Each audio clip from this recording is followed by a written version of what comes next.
Hello friends, ఈరోజు వీడియోలో నేను ఈజీగా చికెన్ ఫ్రై విత్ బాస్మతి రైస్తో బగారా రైస్ ఎలా చేసుకోవాలనేది చూపిస్తున్నాను. దీనికి గాను ముందుగా మనము మసాలా ప్రిపేర్ చేసుకోవాలి. సో దీంట్లో మసాలా కోసము మనం స్టవ్ మీద ఒక కడాయి పెట్టేసుకొని దాంట్లో ఎండుమిర్చి, ధనియాలు, జీలకర్ర, బిర్యానీ ఆకు, లవంగాలు, మిరియాలు, నల్ల ఇలాచీ, స్టార్ పువ్వు, బండ పువ్వు ఇవన్నీ వేసుకొని ఆయిల్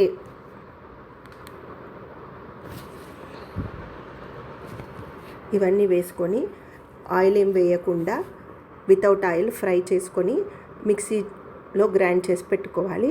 ఇప్పుడు బాగా వాష్ చేసుకున్న 1/2 kg చికెన్ని తీసుకున్నాను. దీంట్లో నేను కొద్దిగా ఉప్పు, పసుపు,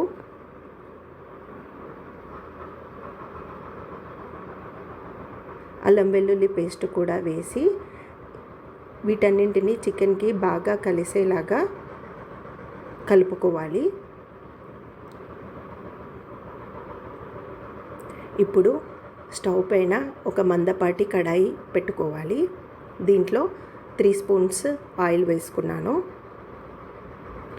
ఆయిల్ కాస్త వేడైన తర్వాత పొడవుగా కట్ చేసుకున్న పచ్చిమిర్చి,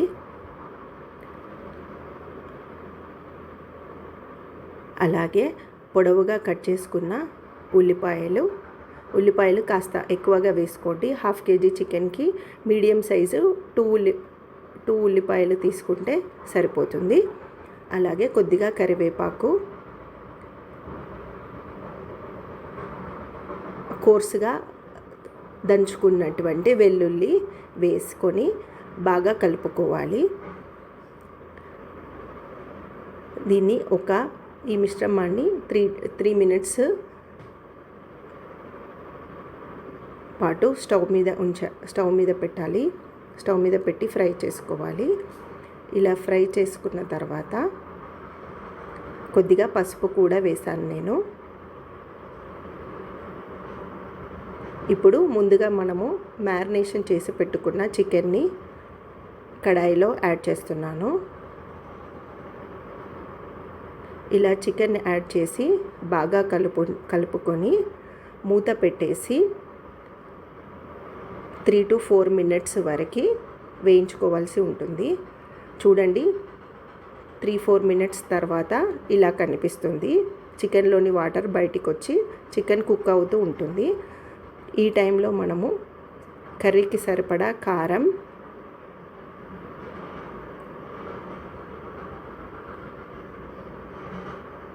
అలాగే సాల్ట్ మీ టేస్ట్కి సరిపడా వేసుకొని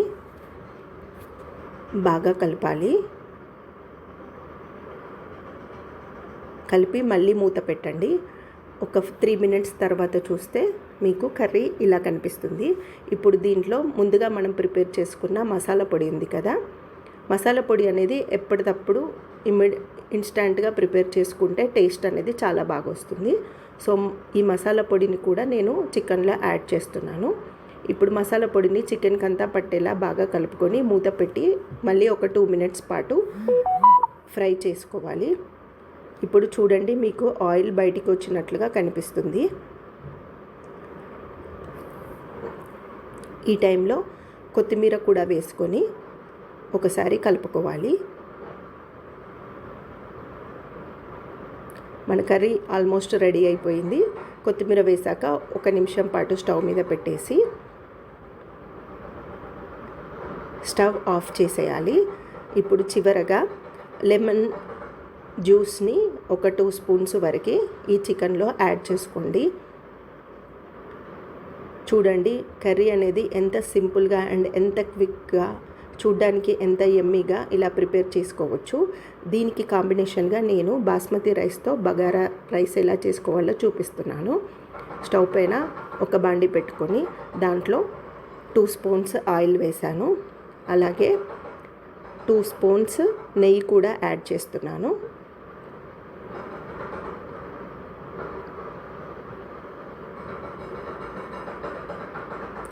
ఆయిల్, నెయ్యి వేడి అయిన తర్వాత దీంట్లో నేను బిర్యానీ ఆకు, మిరియాలు, ఇలాచీ, దాల్చిన చెక్క, షాయి జీరా వేసి కాస్త ఫ్రై చేస్తున్నాను. ఇవి కాస్త ఫ్రై అయిన తర్వాత దీంట్లో పొడవుగా కట్ చేసుకున్న పచ్చిమిర్చి అలాగే పొడవుగా కట్ చేసుకున్న ఉల్లిపాయలు వేసి ఫ్రై చేస్తున్నాను.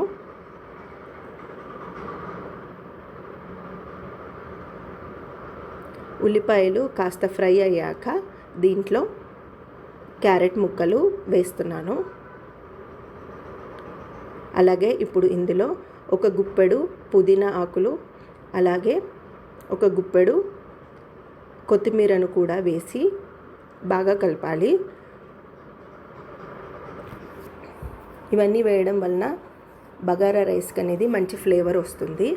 సో ఇలా అన్నీ వేసుకున్న తర్వాత ఒక 2 minutes పాటు కలుపుతూ వేయించుకోవాలి. దీంట్లో ఒక స్పూన్ అల్లం వెల్లుల్లి పేస్ట్ కూడా యాడ్ చేశాను.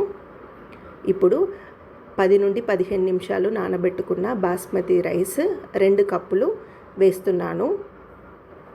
బాస్మతి రైస్ అనేది ఎక్కువగా నానబెట్టకూడదు, 10-15 నిమిషాలు నానబెట్టుకుంటే సరిపోతుంది.